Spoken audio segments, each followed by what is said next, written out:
Digging deeper tonight now into the use of drones in law enforcement work. In Minnesota statutes, they're defined as UAVs, unmanned aerial vehicles, and there are state laws to regulate how a law enforcement agency uses a UAV and what it does with the information collected from above. As it stands, there are 9 authorized uses for a drone as a law enforcement tool in Minnesota without a search warrant. Those include during an emergency situation that involves the risk of death or bodily harm, over a public event where there is a heightened risk to safety of bystanders, or to prevent the loss of life and property in a natural or a man-made disaster.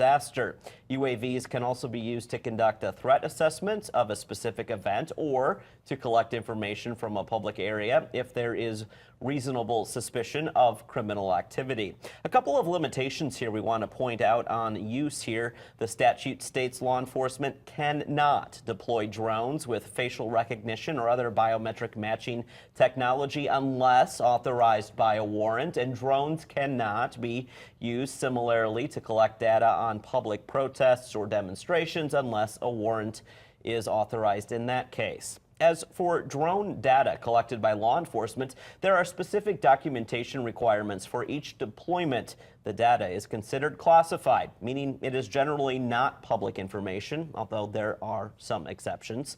Additionally, the statute reads a law enforcement agency must delete data collected by a UAV as soon as possible, 7 days at the very latest, unless the data is part of an active criminal investigation.